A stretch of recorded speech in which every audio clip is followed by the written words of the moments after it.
Hello, Thomas Malchow here. In this video, I'm showing you a very advanced exercise that I use with professional golfers to increase power. Now, this exercise falls under a category of exercises known as reactive stability exercises, which are often under-recommended. There's a number of exercises that are quite good at increasing power, but from an athletic standpoint, power is only beneficial if you can control it.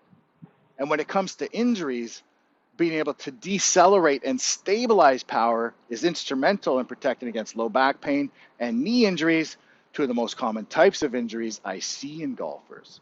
Now, before we dive into the drills themselves, I do want to talk about swing mechanics so that we understand why these drills are so important. The purpose of our backswing is to store our body with elastic energy. It's kind of like pulling back on an elastic band. And then the beginning of our downswing would be like letting go of that band to recover all of that stored energy. Now, our glutes are responsible for generating the majority of the rotational power generated during our downswing. And so we want an exercise that trains our glutes to be powerful. There's a number of exercises that are quite good at that. Some are more appropriate for golfers than others. And to learn which ones I do not recommend and what those exercises do to your spine, check out an interview I did with Mark Immelman on his PGA Tour podcast, On the Mark. Now back to our swing mechanics. Midway through our downswing, the center of pressure moves from our back foot to our front foot, and our front leg breaks the rotational power and plants it into the ground. And the reason we do that is to create a reaction force that moves back up our leg. Remember Newton's third law. For every action, there's an equal and opposite reaction. So if we take that rotational power and plant it into the ground, we get that power coming back up our leg. And skilled golfers take that power, turn it into a pulse wave that moves up your body through a stiffened core, up to their shoulders, down their arms, and to the club.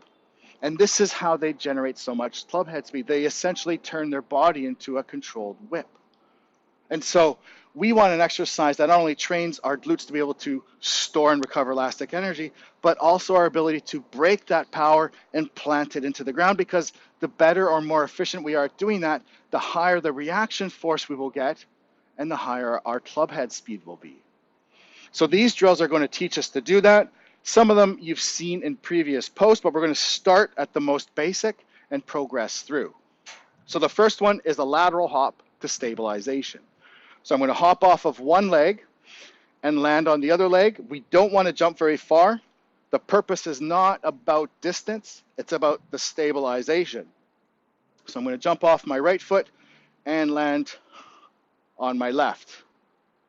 And it's the landing, like I said, that's vitally important. It teaches our nervous system to react very quickly so that we don't fall.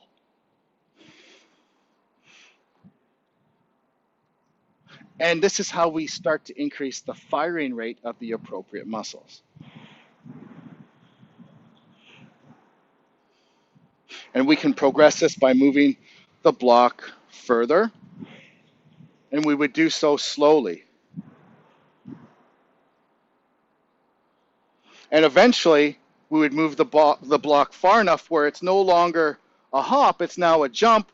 And we've turned this reactive activation exercise into a plyometric exercise.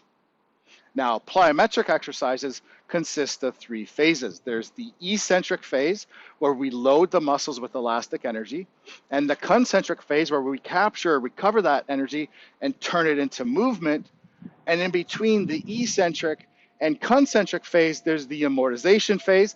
The quicker that amortization phase, the more energy we recover, and the faster we move.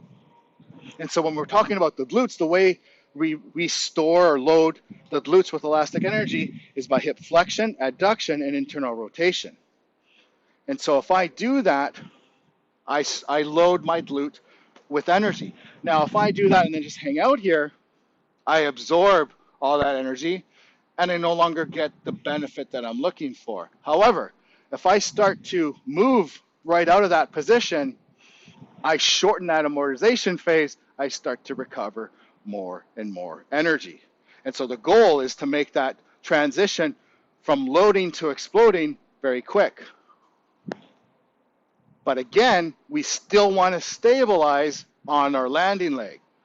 Now, as a side note, we would do both sides. I'm just demonstrating on this side, but of course we would transition to the other side as well.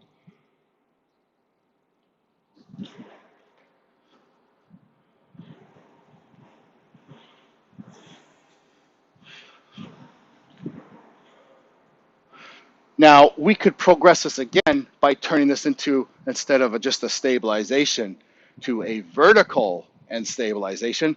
But what we would do first is shorten this distance again. So now it's a hop again instead of a jump. Now what I'm going to do, instead of landing and stabilizing, I'm going to jump straight up and then land, trying to land on the same spot that I took off from. The more accurate I am with my landing, the more efficient my movement is, and the more reaction force I will generate going back up my leg. So it would start like this. And you saw my foot moved a little bit. That wasn't as good as we would like it to be.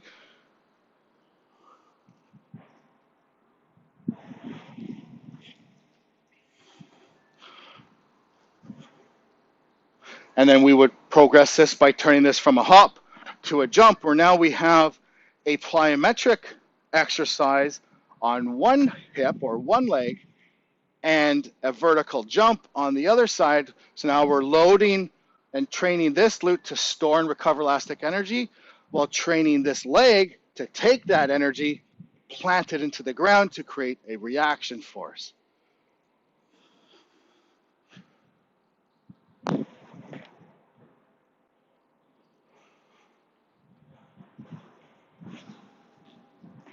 And again, we would do both sides. Now, with these exercises, we want to do 1 to 3 reps, 1 to 3 sets, 6 to 10 reps. Now, if you're going to do more than one set, I want you to rest 2 to 3 minutes between sets. Now, this might seem like a long rest and perhaps more than you think you need. However, it's vitally important to rest this long, and it has to do with where your body is going to get the ATP from. Now, for those of you who do not know, ATP is the energy currency of your body. Your muscles use ATP to move. And when it comes to getting ATP, your muscles have a few different options. And where they get the ATP from depends on what type of movement is being done, how explosive it is, how long the duration is, amongst other things. When it comes to golf, our swing mechanics, and to these types of movements, our body gets ATP from the creatine phosphate system. Now, the creatine phosphate system takes creatine and uses it to generate ATP. Now, after doing 6 to 10 reps, you've used up all of your used up all of your creatine, and your body needs to replenish that creatine. And it takes about 2 to 3 minutes to replenish up to 90% of the creatine. If you do not replenish your creatine, you will slip into a different energy system and start to use glycogen to convert to ATP.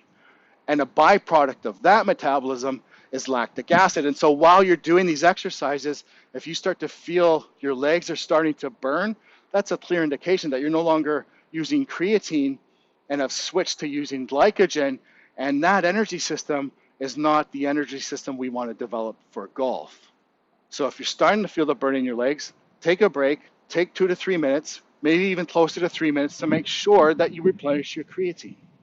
So again, 1 to 3 sets, 6 to 10 reps, 2 to 3 minutes between sets. I hope you enjoyed this video. Thank you for watching.